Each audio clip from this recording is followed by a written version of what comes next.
अध्यक्ष महोदय, आपल्या माध्यमातून मंत्री महोदयांना माझा प्रश्न आहे की मैत्रीय कंपनीकडील जप्त झालेल्या मालमत्तेची विक्री करण्यासाठी न्यायालयाकडून परवानगी मिळवायला सुरुवात झाली असून 363 मालमत्ता विक्री करायला परवानगी मिळाली आहे। 4/6/25 रोजी सन्माननीय गृहराज्यमंत्री श्री योगेश कदम साहेब यांच्या दालनात उच्चस्तरीय अधिकारी यांच्यासोबत सदर प्रकरणात बैठक घेऊन मार्गदर्शन करण्यात आले। त्याबद्दल मी सन्माननीय न्यायालय व शासन यांना धन्यवाद देतो। अध्यक्ष महोदय, माझा प्रश्न आहे, MPDA कायद्यानुसार शासनाकडून परताव्याचे वाटप होणे अभिप्रेत आहे। यामध्ये मोठ्या संख्येने महिलांची संख्या सुद्धा आहे, बऱ्याचशा महिला प्रतिनिधी सुद्धा त्यामध्ये आहेत। त्यांची कुठलीही चूक नसताना सुद्धा त्यांना आर्थिक अडचणीला सामोरे जावं लागत आहे। अध्यक्ष महोदय, मैत्रीय कंपनीच्या सर्व बँक खात्यातील शिल्लक रक्कम शासकीय खात्यात जमा करून घेणार आहात का?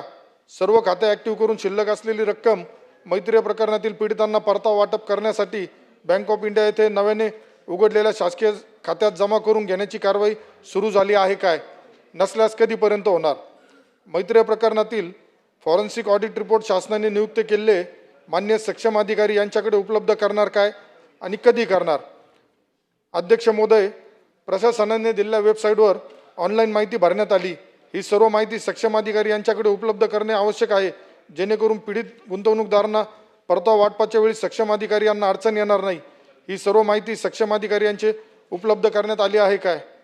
अध्यक्ष महोदय, अद्याप जप्त न झालेल्या महाराष्ट्र राज्यातील सर्व प्रॉपर्टी त्वरित जप्त करण्यात यावी, विशेष करून सेबीकडून कारवाई झाल्यावर। घ्या, वाचू नका, प्रश्न घ्या। प्रश्नाचे अध्यक्ष महोदय, पॉइंटेड प्रश्न विचारा। पसारा मोठा आहे, घोटाळा मोठा आहे, त्यामुळे अध्यक्ष महोदय प्रश्न सुद्धा बरेच मोठे आहेत। विनंती आहे समजून घ्या। कारवाई झाल्यावर 13 नंतरचे प्रॉपर्टी अद्याप जप्त करण्यात आली नाही असे समजते। कंपनीचा जो सर्व्हर आहे, डाटा सर्व्हर, त्याच्यामध्ये उपलब्ध माहिती जी आहे त्याप्रमाणे महाराष्ट्र राज्याबाहेरील इतर राज्यातील स्थावर मालमत्तेची जप्ती होईपर्यंत सुरक्षित ठेवण्यासाठी संबंधित राज्य सरकारला तशी लेखी विनंती करणार काय? काही गुप्त मालमत्ता कंपनीच्या हितसंबंध असलेल्या व्यक्तींकडून नियमबाह्य पद्धतीने परस्पर विकल्या गेल्यात। अध्यक्ष महोदय, कंपनीकडून करण्यात आलेली म्युच्युअल फंड असेल, विदेशी कंपन्यांकडील गुंतवणूक असेल, इंटरनॅशनल इन्व्हेस्टमेंट। ठीक आहे, आता उत्तर घेऊया। असं नाही चालत, प्रश्नोत्तराच्या तासात तुम्ही काय पूर्ण पाडा वाचणार का? प्रश्नच अध्यक्ष महोदय, असं नाही विचारतायत प्रश्न। एक शेवटचा आहे, त्याच्यामध्ये जे गुंतवणूकदार आहे त्यांचे जे पैसे अडकलेले आहेत, शासनाने पुढाकार घेतलाय, परंतु याला किती कालावधीमध्ये पैसे पूर्ण मिळणार? FD ची गुंतवणूक झाली। आणि अध्यक्ष महोदय, माझ्या मतदारसंघातील याला अनुसरूनच आहे, दूधगंगा पत संस्था म्हणून आहे, तिथं सुद्धा मोठ्या प्रमाणावर भ्रष्टाचार झालाय, परंतु या बाबतीत सुद्धा बऱ्याचशा कंपन्या आज या पद्धतीने स्थापन होऊन सामान्य जनतेचा पैसा बळकावण्याचा कार्यक्रम सुरू आहे। तर त्याबाबत सुद्धा शासनाने कठोर भूमिका घेऊन ठेवीदारांचे पैसे लवकरात लवकर त्यांना कसे मिळतील यासाठी प्रयत्न करावे। अध्यक्ष महोदय, मैत्रीय ग्रुपच्या माध्यमातून 2016, 17, 18 साली फसवणूक होऊन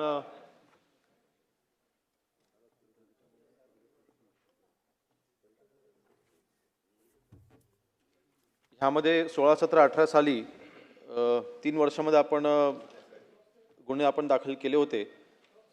ही बाब खरी आहे की जवळपास 2500 कोटीचा हा घोटाळा होता आणि त्याची संपूर्ण MPDच्या अंतर्गत कारवाई चालू असताना प्रॉपर्टी अटॅच करणं, त्याची अधिसूचना काढणं, त्याचं व्हॅल्युएशन करून त्याचा लिलाव करून पुन्हा त्या प्रॉपर्टीच्या माध्यमातून जे काही गुंतवणूकदार होते त्यांचे पैसे परत मिळवून देणं, याची प्रोसेस थोडी मंदगतीने चालली होती। परंतु आपण जवळपास 1-1.5 महिन्यापूर्वीच माननीय मुख्यमंत्री महोदयांच्या निर्देशानुसार आपण ती बैठक घेतली होती। बैठक आपण घेऊन आजपर्यंत आपण जवळपास 409 प्रॉपर्टीज आपण अटॅच केलेल्या आहेत। त्यापैकी कोर्टाने आपल्याला व्हॅल्युएशन करण्याकरता 360 प्रॉपर्टीजचं आपल्याला व्हॅल्युएशन करण्यासाठी आपल्याला परवानगी दिलेली आहे आणि 360 पैकी 70 प्रॉपर्टीजचं आपण व्हॅल्युएशन पूर्ण केलेलं आहे। त्याची व्हॅल्यू जवळपास 250 कोटी 217-18 कोटीच्या दरम्यान जाते आणि आपला अंदाज आहे की या 360 प्रॉपर्टीजमधनं जवळपास आपण 1,500 ते 2,000ची रक्कम आपण इथे गोळा करतो, म्हणजे तेवढ्या व्हॅल्यूची आपण जे काही प्रॉपर्टी आपण लिलाव करून 2,500 कोटीपैकी आपण जवळपास 1,500 ते पावणे 2,000 कोटीच्या दरम्यान आपण रक्कम परत त्या गुंतवणूकदारांना आपण देऊ शकतोय. आणि ही संपूर्ण प्रोसेस पूर्ण करण्यासाठी त्या बैठकीमध्येच आपण आदेश दिलेले आहेत. पुढच्या 8 ते 9 महिन्यामध्ये संपूर्ण व्हॅल्युएशन पूर्ण करून लिलावाची प्रक्रिया पूर्ण करून गुंतवणूकदारांना पैसे द्यायला सुरुवात करायचे असे आपण आदेश दिलेले आहेत. अध्यक्ष महोदय, जो सन्माननीय सदस्य महोदयांनी जो प्रश्न विचारला की काही प्रॉपर्टीज आहेत ज्या अन्य राज्यामध्ये आपण अटॅच केलेल्या आहेत, तर तिथल्या संबंधित गव्हर्नमेंटकडनं काही कॉपरेशन आपल्याला मिळत नव्हतं. तर आपल्या महाराष्ट्र शासनामार्फत आपण त्यांना आता पत्रव्यवहार केलेला आहे की त्या सरकारच्या मार्फत जे काय त्या प्रॉपर्टीजच्या डिटेल्स आहेत, त्या बँकांकडनं काही माहिती असतील किंवा त्या प्रॉपर्टीच्या ज्या काही कागदपत्रासंदर्भात काही माहिती असेल, तर ती माहिती त्वरित पूर्णात यावी. आणि त्याचं अटॅचमेंटसाठी आपण प्रोसेस देखील आपण फास्ट करतो. त्या जवळपास 1,000 पेक्षा जास्त त्या प्रॉपर्टीज आहेत भारत, म्हणजे कुठे राजस्थानला आहेत, काही गुजरातला वगैरे आहेत. तर त्याची देखील प्रोसेस आपण चालू केली आहे. आणि नक्कीच पुढच्या 8 ते 9 महिन्यामध्ये बैत्रे ह्या जे काही फ्रॉडमध्ये गुंतवणूकदारांचे जे काही पैसे अडकले होते किंवा फसवणूक झाली होती ती मिळायला सुरुवात पुढच्या 8 ते 9 महिन्यामध्ये पैसे मिळायला सुरुवात होईल. आणि आपल्या मतदारसंघामधील आपण जो प्रश्न इथे उपस्थित केला, आपण मला त्याची माहिती द्या, त्याच्यावर देखील आपण योग्य ती कारवाई करू. ठीक आहे. फसवणूक झालेल्या बऱ्याचशा गुंतवणूकदारांना मैत्री कंपनीकडून पोलिसांनी प्रतिज्ञापत्र घेतलंय. आजवर ठेवीदारांच्या ठेवीची मुदत संपली, त्यांना पैसे परत मिळाले नाही. काहींनी दिले जे चेक होते कंपनीने दिले ते सुद्धा बाउन्स झाले. त्यामध्ये पोलीस सुमोटो करणार का? आणि मुख्यमंत्री महोदय बी आलेत. माझी विनंती होती, महाराष्ट्रात मैत्री ग्रुप ऑफ कंपन्यासारख्या अजून किती गुंतवणूक कंपन्या आहेत ज्या लोकांकडून ठेवी घेत आहेत. या सर्व कंपन्यांचे वार्षिक ऑडिट घेत असताना त्यांच्या संशयास्पद हालचाली जाणून घेण्यासाठी शासनामार्फत यंत्रणा स्थापित करण्यात आली आहे काय? असल्यास भविष्यात गुंतवणूकदारांचे पैसे सुरक्षित राहावे यासाठी शासनामार्फत कोणते ठोस उपाययोजना करण्यात येणार आहे? अध्यक्ष महोदय, अशा फायनान्शियल युनिट्सवरती लक्ष ठेवण्याकरता आपल्याला कल्पना आहे की आताच टोरेससारखे देखील प्रकरण घडलंय. आणि या सगळ्या म्हणजे RBI बँकेचे काही नॉर्म्स आहेत आणि एक इंटरेस्ट रेट देत असताना त्याचा इंटरेस्ट रेट किती असावा ह्याची जरा आपण माहिती घेतली तर जनरली आपण 7%, 8%, 9%च्या त्या दरम्यान आपला इंटरेस्ट मिळत असतो कुठल्याही FD वरती किंवा म्हणा किंवा गुंतवणुकीवरती म्हणा. पण ह्या काही इन्स्टिट्यूट्स आहेत ज्या महिन्याला 15%, महिन्याला 20% आणि मग एक 6-8 महिने तर तो परतावा द्यायचा आणि जनतेचा विश्वास जिंकायचा आणि मग फसवणूक करून पळून जायचं. अशा फायनान्शियल इन्स्टिट्यूट्सवरती लक्ष ठेवण्याकरता आपण FIU म्हणजे जेवढे आपले हेडक्वार्टर्स आहेत त्या ठिकाणी आपण फायनान्शियल इंटेलिजन्स युनिट याची आपण स्थापना केलेली आहे. मागच्या अधिवेशनामध्ये आपण त्याची घोषणा केली होती. माननीय मुख्यमंत्री मोदयांच्या निर्देशाने आपण त्याची स्थापना केलेली आहे. ह्या फायनान्शियल इंटेलिजन्स युनिटच्या माध्यमातून ज्या ज्या ठिकाणी अशा काही फायनान्शियल इन्स्टिट्यूट्स आहेत ज्या अननॅचरल इंटरेस्ट देत आहेत त्यांच्यावरती लक्ष ठेवायचं काम करेल. आणि कुठे आपल्याला शंका येत असेल तर त्या ठिकाणी त्याच्यावर दृष्टीने कारवाई करेल. आणि फ्रॉड व्हायच्या अगोदर आपण ते रोखण्याचे आपले ते प्रयत्न असणार आहेत. आणि ह्यामध्ये आपण मुंबईसारखी ठिकाणं आहेत, पुणे असेल किंवा कारण बऱ्यापैकी मोठ्या शहरांमध्ये हे फ्रॉड जास्त होत असतात, तर अशा ठिकाणी हे फायनान्शियल इंटेलिजन्स युनिट आपण स्थापन केलेले आहे. सोहंगे साहेब बोला. अध्यक्ष महोदय, या कंपनीने 2016 ते 18 या दरम्यान 31 गुन्हे या कंपनीवर दाखल झालेले आहेत. परंतु जे काही आरोपी आहेत त्याच्यापैकी 36 आरोपीला अजून अटक झालेली नाही. म्हणजे आता 7 वर्षानंतर 8 वर्षानंतर सुद्धा आरोपी मोकाट आहेत. त्याच्यामुळं हा तपास कसा पूर्ण होणार? एवढे आरोपींना अटकच तुमचं पोलीस खातं करू शकलं नाही. तर माझा स्पेसिफिक प्रश्न आहे, हे जे काही 36 आरोपी आहेत जे अद्यापही मोकाट आहेत, त्यांना अटक झालेली नाही, त्यांना कधीपर्यंत अटक करणार? आणि दुसरा स्पेसिफिक प्रश्न आहे की हे 2500 कोटी रुपयाचा जो काही घोटाळा झालेला आहे त्याच्यातल्या ठेवीदारांना लवकरात लवकर पैसे, आपण म्हणताय 9 महिने, हा कालावधी खूप झाला, ऑलरेडी 7-8 वर्ष झालेले आहेत त्या गुन्ह्याला. तर आपण या ठेवीदारांचे पैसे लवकरात लवकर पुढच्या किमान 3 महिन्यात त्यांना मिळावेत अशा पद्धतीनं काही उपाययोजना करणार का? ठीक आहे. एक लक्षात घ्या, आपण प्रत्येक प्रश्नाला 10-15 मिनिटं देऊ शकणार नाही. जास्तीत जास्त 2 उपप्रश्न आपण देऊ. अध्यक्ष महोदय, एकूण 56 आपण आरोपींवरती आपण गुन्हे दाखल केले होते. त्यापैकी 16 आरोपींना आपण अटक केली होती आणि 36 आरोपींच्या बाबतीत आपण म्हणत आहात ती माहिती खरी आहे की हे आरोपी फरार आहेत. परंतु जी मी बैठक घेतली त्या बैठकीमध्ये आम्ही देखील नाराजी व्यक्त केली होती आणि आपण संबंधित पोलीस अधिकाऱ्यांना सक्त ताकीद दिलेली आहे की या आरोपींना शोधून काढण्यासाठी सगळी यंत्रणा ॲक्टिव्ह करा आणि ह्यांना लवकरात लवकर तिथे पकडण्यात येईल. दुसरी गोष्ट आपण जे म्हटलं आहे की 9 महिन्याचा कालावधी जास्त आहे, परंतु ही जी प्रोसेस जी आहे व्हॅल्युएशन करण्याची, त्यानंतर आपल्याला कोर्टामध्ये सादर करावं लागतं, त्याचं ऑब्जेक्शन वगैरे तिथे कोर्टामध्ये सुनावणी होते, त्या प्रोसेसला जवळपास 5 ते 6 महिने जातात आणि म्हणून आपण ती लिलावाची प्रोसेसच्या स्तरापर्यंत येईपर्यंत आपल्याला 5 ते 6 महिने जाणार आहेत आणि त्यानंतर आपण 3 महिने आपण हे गुंतवणूकदारांचे पैसे परत करण्यासाठीचा आपण कालावधी ठेवलेला आहे. म्हणून आपण ते 8 ते 9 महिने म्हटले. परंतु नक्कीच माझा आपला शासनाचा प्रयत्न असंच असणार आहे की पुढच्या 6 महिन्यामध्ये मॅक्सिमम टाइम आपण 8 ते 9 महिने दिलेला आहे, परंतु 6 महिन्याचा प्रोसेस पूर्ण करायचा आपला प्रयत्न राहील.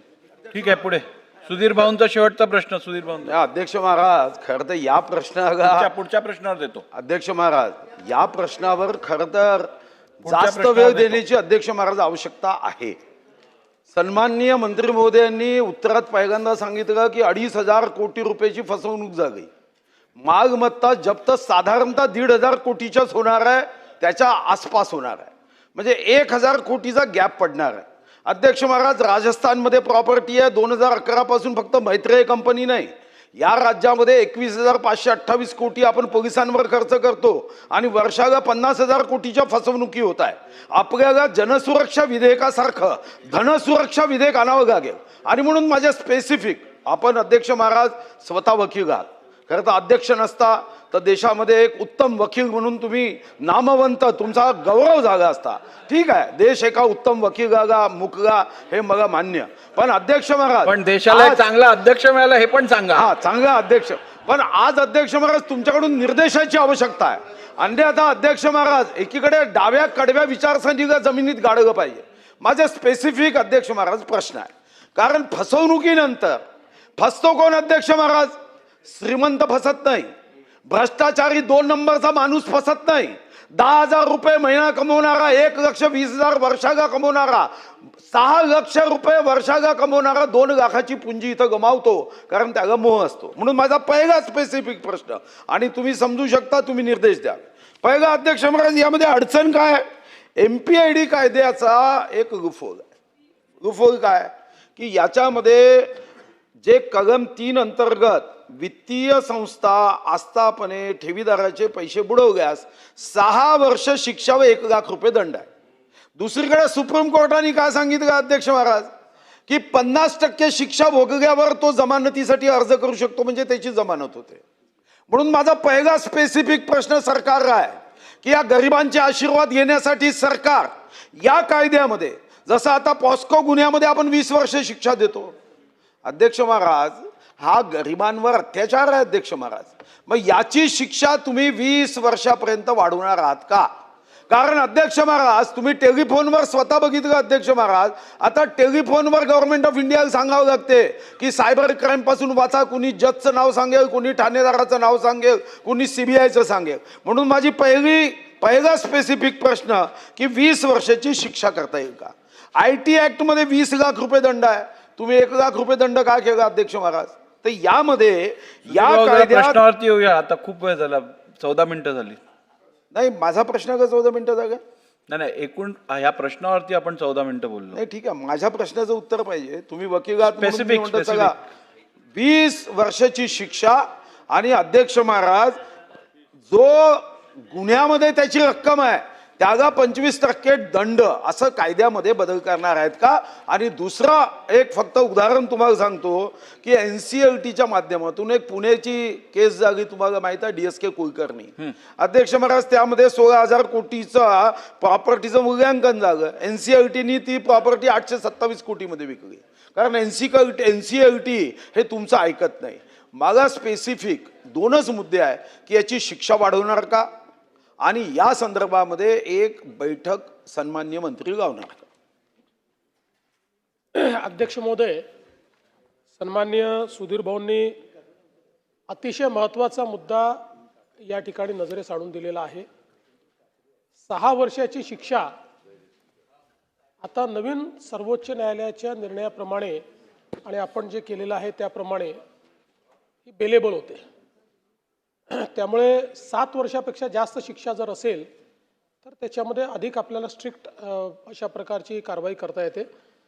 त्यामुळे सुधीर भाऊंनी जरी 20 वर्षाची मागणी केली असली तरी शिक्षा वाढवण्याच्या संदर्भात आणि जे काही शेवटी कुठलीही शिक्षा ही कमेन्सरेट टू ऑफेन्स अशा प्रकारचीच वाढवता येते. त्यामुळे कमेन्सरेट टू द ऑफेन्स ही जास्तीत जास्त जी काही वाढवता येईल त्या संदर्भातलं अमेंडमेंट करण्यात येईल. 1 लाख रुपये दंडाचा जो विषय त्यांनी सांगितलेला आहे त्यातही वाढ निश्चितपणे करण्यात येईल. आणि तिसरं या निमित्ताने मी सांगू इच्छितो की खूप मोठ्या प्रमाणात हे सगळे ऑफेन्सेस झालेले आहेत. हे ऑफेन्सेस झाल्यानंतर MPID सारखा एक चांगला कायदा आपल्या राज्यामध्ये आहे, परंतु या कायद्याच्या अंतर्गत प्रॉपर्टी जप्त करणे, मग तिच्या लिलावाकरता परमिशन घेणे, मग त्याची विक्री करणे, या सगळ्या गोष्टी खरं म्हणजे आपण फार काही त्यात यशस्वी झालेलो नाही, फार कमी आपण त्यात यशस्वी झालो आहे. आणि म्हणून राज्य सरकार या संदर्भात एक स्पेशल व्यवस्था उभी करेल की ज्या व्यवस्थेमध्ये काही आपण फायनान्शियल एक्सपर्ट्सला घेऊ, काही आपण त्याच्यामध्ये आवश्यकता पडली तर आउटसोर्सिंगच्या माध्यमातून एखाद्या प्रॉपर्टीचं व्हॅल्युएशन करणारी यंत्रणा त्याच्यामध्ये घेऊ. अशी एक कंप्लीट व्यवस्था ही राज्य सरकार तयार करेल की ज्याच्यामध्ये अशा प्रकारचा गुन्हा दाखल झाल्यानंतर प्रॉसिक्युशनला किंवा पोलिसांना असिस्ट करण्याकरता ही व्यवस्था त्या ठिकाणी असेल, जी कमीत कमी वेळेत प्रॉपर्टीज आयडेंटिफाय करणे, त्या प्रॉपर्टीचं व्हॅल्युएशन करणे आणि त्याची पुढची प्रक्रिया करणे यामध्ये आणि नंतर विक्री करणे, या सगळ्या गोष्टींमध्ये ती पोलिसांना मदत करेल. अशा प्रकारची एक व्यवस्था राज्य सरकार उभी करेल. प्रश्न क्रमांक 2. प्रश्न क्रमांक 2 छापल्याप्रमाणे. अध्यक्ष महोदय, आपल्या ह्या प्रश्नाच्या द्वारे मी